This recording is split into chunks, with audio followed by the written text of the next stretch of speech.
Haleluya, puji Tuhan, selamat pagi dan salam sejahtera di dalam kasih Tuhan kita Yesus Kristus. Kita patut bersyukur kepada Tuhan oleh anugerah-Nya. Kita boleh ada sebagaimana kita ada pagi hari ini, menikmati segala anugerah-Nya, menikmati segala kemurahan, kebaikan-Nya di dalam hidup kita. Itu sebabnya pagi hari ini sebelum kita beraktivitas, mari kita menyediakan hati dan diri kita untuk bersama-sama kita mendengarkan firman Tuhan. Mari kita berdoa. Bapa di dalam surga, di dalam nama Yesus Kristus Tuhan kami, pagi yang baik ini kami sangat bersyukur, berterima kasih kepada Tuhan, karena kami boleh menikmati kemurahan, kebaikan-Mu, kasih setia-Mu di dalam hidup kami. Pagi yang baik ini kami mau mendengarkan firman Tuhan.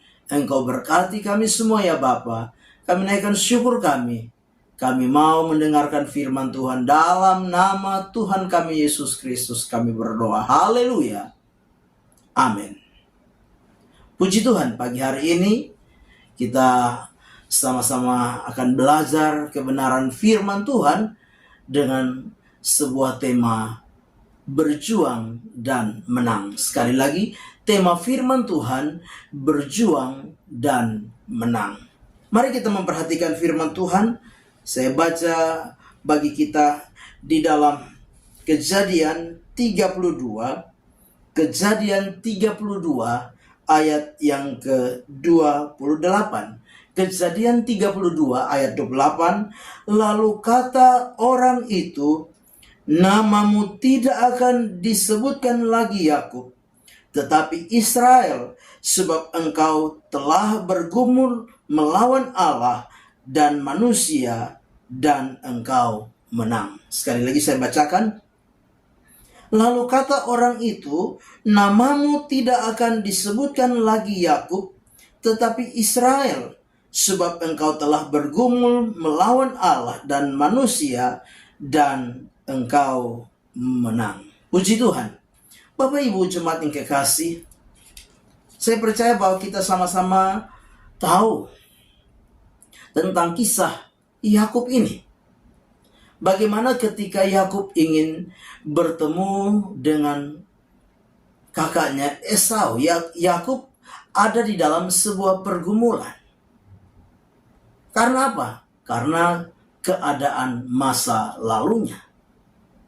Yakub menyadari bahwa pada masa lalunya dia menipu abangnya, kakaknya Esau, untuk mendapat berkat hak kesulungan dari ayahnya Ishak. Nah, ketika Yakub ingin bertemu dengan Esau, di dalam kecemasannya, di dalam ketakutannya, di dalam kekhawatirannya, firman Allah sebagaimana yang kita baca pagi hari ini, Yakub bergumul dengan Allah dan manusia. Dan firman Allah berkata, Yakub menang. Nah, Bapak Ibu jemaat yang kekasih di dalam Tuhan kita Yesus Kristus, kalau kita memperhatikan bagian firman Tuhan ini, memberikan pemahaman bagi kita bahwa Yakub sebagai seorang manusia biasa, dia sedang mengalami satu keadaan kesukaran. Yakub sedang mengalami sebuah kesulitan yang besar. Bukan hal yang mudah, bukan hal yang gampang, karena tentunya Yakub mengingat kembali masa lalunya. Bagaimana ketika Esau berupaya untuk membunuhnya, sehingga menjadi sesuatu yang wajar kalau Yakub sedang ada di dalam ketakutan. Menjadi sesuatu yang wajar kalau Yakub sedang mengalami sebuah kecemasan, kekhawatiran. Nah, Bapak Ibu, di tengah-tengah pergumulannya ini, di tengah-tengah sebuah gejolak yang ada di dalam kehidupan daripada Yakub inilah, Yakub mengalami sebuah perjumpaan dengan Tuhan. Dan di dalam perjumpaan dengan Tuhan, ya, kita memperhatikan di seberang sungai Yabok, kita memperhatikan bahwa Yakub bergumul, dikatakan bergumul sepanjang malam. Semalam-malam Yakub bergumul sampai fajar menyingsing. Bergumul melawan Allah dan manusia, dan firman Allah berkata, Yakub menang. Nah, menjadi sebuah pertanyaan bagi kita pagi hari ini bahwa apakah Yakub bisa mengalahkan Allah? Apakah Yakub bisa mengalahkan malaikat Tuhan? Ini sesuatu yang secara akal, secara pikiran kita tidak mungkin. Tidak mungkin Yakub menang melawan malaikat Tuhan. Tidak mungkin Yakub menang melawan Allah dan manusia.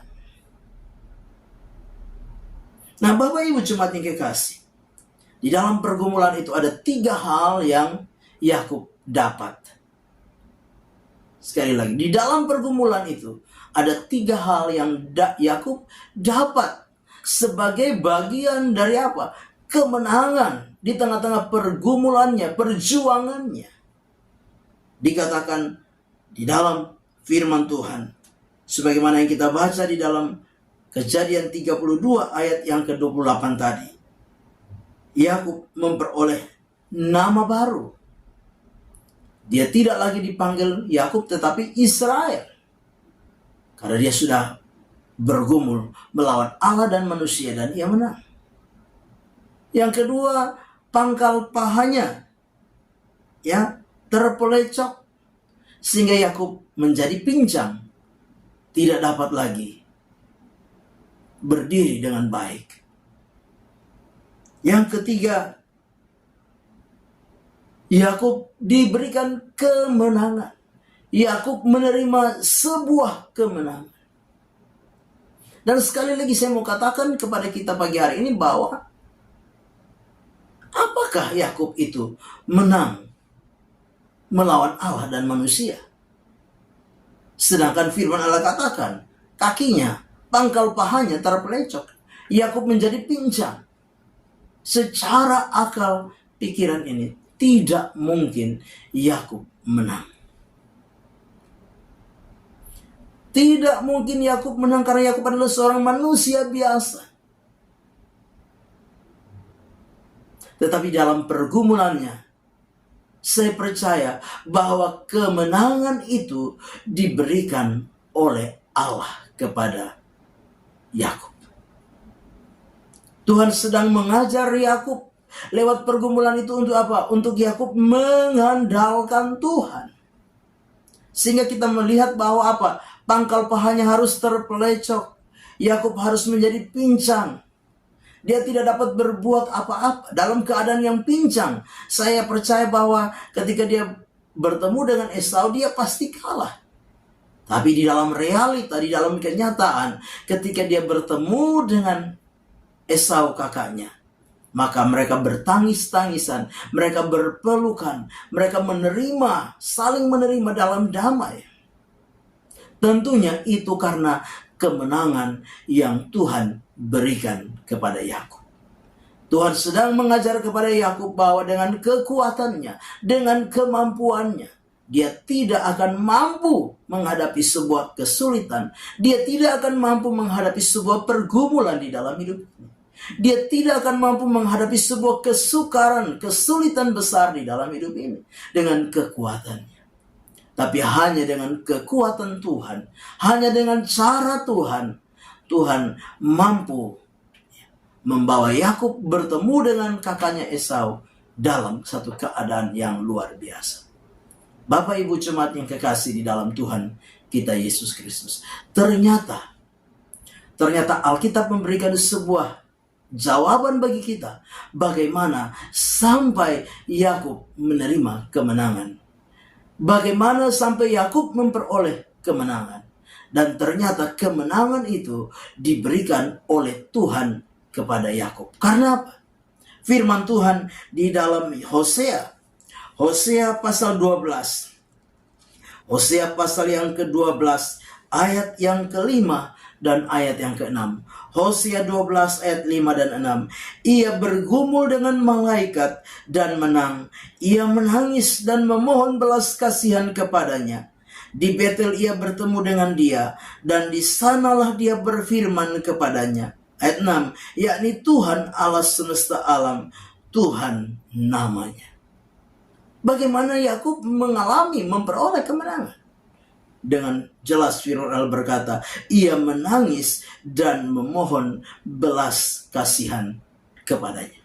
Inilah cara yang Yakub lakukan. Di dalam kesulitan yang besar, di dalam kesukaran yang besar, pergumulan yang luar biasa, peperangan yang ada di dalam hatinya, dia datang kepada Tuhan, bergulat dengan Allah dan manusia.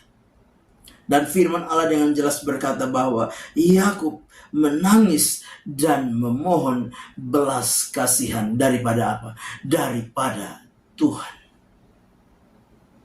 Yakub menangis dan memohon belas kasihan Tuhan, sehingga Tuhan memberikan kemenangan kepadanya. Bapak Ibu jemaat yang kekasih, pagi hari ini kita mau belajar bahwa apapun pergumulan, apapun kesulitan, apapun kesukaran yang besar mungkin kita alami dalam hidup ini, kita pasti akan mengalami kemenangan. Di dalam pergumulan Tuhan menyediakan kemenangan bagi kita. Tuhan akan memberikan kemenangan kepada kita atas setiap keresahan, kecemasan, kesulitan, kesukaran ini. Hanya dengan satu cara, kita datang kepada Dia. Di dalam permohonan, datang dengan Dia dalam segala kerendahan hati. Sekalipun dengan apa? Kita datang di dalam tangisan kita kepada Tuhan. Memohon belas kasihan Tuhan. Sebagaimana Yakub menangis dan memohon belas kasihan Tuhan, dan Tuhan memberikan kemenangan kepadanya. Demikian juga saudara dan saya. Firman Allah berkata bahwa Allah, Tuhan, menampung setiap tetesan air mata kita di dalam kiribatnya. Dia mengerti bahasa tetesan air mata kita. Dia memahami jauh sampai kedalaman hati kita. Ketika kita datang dengan penuh kerendahan hati, memohon belas kasihannya, dengan tetesan air mata kita sekalipun, maka kita percaya ada kemenangan yang akan Tuhan berikan di dalam setiap kehidupan kita. Di tengah-tengah apapun keadaan, kondisi, situasi, pergumulan, masalah, kesulitan, kesukaran yang besar sekalipun, kecemasan, kekhawatiran, ketakutan kita, yakinlah ada Tuhan yang akan memberikan kemenangan, datang kepada kemenangan di dalam setiap kehidupan kita. Percayalah. Teruslah memohon belas kasihan Tuhan. Teruslah datang kepada Tuhan. Karena di dalam Tuhan ada kemenangan yang Dia sediakan bagi saudara dan saya. Amin. Kita berdoa. Bapa di dalam surga, di dalam nama Yesus Kristus Tuhan, kami bersyukur untuk firman Tuhan yang sudah kami dengar pagi hari ini. Biarlah firman itu boleh menjadi rema, menjadi berkat, menjadi kekuatan dalam hidup kami. Kami serahkan seluruh hidup kami sepanjang hari ini dalam tangan Tuhan. Dan kami percaya Engkau Tuhan menyediakan kemenangan. Engkau Tuhan menyediakan kelepasan bagi setiap kami yang terus berharap, bagi setiap kami yang terus memohon belas kasihan Tuhan di dalam hidup kami. Berkati hidup pribadi kami, rumah tangga, pekerjaan, usaha, dan mata pencaharian kami. Teristimewa berkati iman kami, ketekunan, kesetiaan kami kepada Tuhan. Kami serahkan semua dalam tangan Tuhan. Biarlah berkat kasih karunia dan damai sejahtera dari Allah Bapa di dalam Yesus Kristus dan dalam pertolongan kuat kuasa Roh Kudus-Nya menyertai, menolong, dan memberkati kita sekalian mulai pagi hari ini, esok, bahkan sampai Maranatha Tuhan Yesus datang kali yang kedua. Segala berkat ini kita terima di dalam berkat nama Tuhan Yesus Kristus. Haleluya. Amin. Selamat pagi. Tuhan Yesus memberkati.